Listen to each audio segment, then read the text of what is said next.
Hey everybody, in this video I'm going to show you how to reverse sear a beef tenderloin roast to perfection. So let's do this.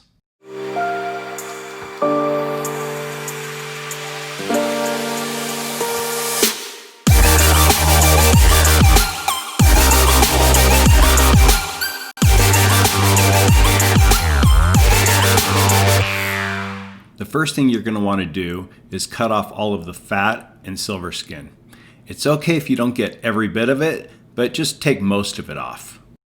Then I like to do a dry brine using kosher salt. I just sprinkle it over and rub it into the meat. The molecules of the salt are very small and they're going to absorb into the meat and keep it really juicy throughout the smoke. Then I just wrap it in plastic and put it in the refrigerator for at least 2 hours, but you can even leave it overnight if you like. For the rub, I usually like to do a dry rub, but in this case, I'm going to do a wet rub. And what I'm going to do is I'm going to use freeze-dried garlic. The reason I like freeze-dried is I can just keep it on hand. It lasts for up to 25 years before you open the can and 2 years after. Then I'm going to add some coarse ground pepper and some thyme leaves. Now, a lot of times a rub will call for salt. Because I do the salt brine before I do the regular rub, I just leave the salt out of the recipe for the rub. Then I just add enough olive oil to moisten all of the ingredients.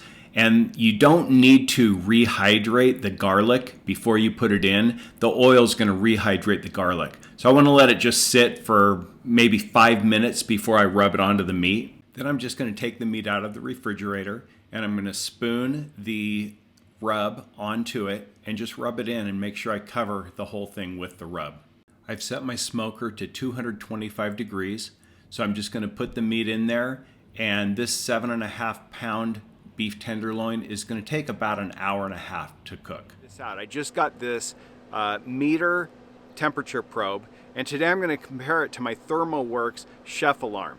One thing I really like about this one is that it also measures the ambient temperature inside the smoker in addition to inside the meat. We're going to compare the two and see how they work. So here we go. Right here it has a little button to set up cook, and I can select beef. I'm going to be reverse searing this, so I only want to cook it up to about 115 degrees. So I'm going to set it for rare. So you can see rare, it has a 125. So I'm gonna go just a little under that. I can actually go down and set it. I'm gonna set it for 115 degrees. So it sends me an alarm when it gets to that point. This will actually provide notifications to my phone. And so yeah, here I start cook. So the app lets you set a timer or a notification to go off, and I set it to go off 5 minutes before the meat was ready. And you can see here up at the top in red, it says 5 minutes before cook ends. If you'd like to see my full review on the meter temperature probe, I'll put a link in the description to that video. And also if you'd like to take a look at the meter probe, I highly recommend it. I really like the features that it has, especially on the app. There's a link in the description to the meter probe. What I'm going to do now is after it's reached 115 degrees, I'm going to let it rest for about 10 minutes, and then I'm just going to reverse sear it.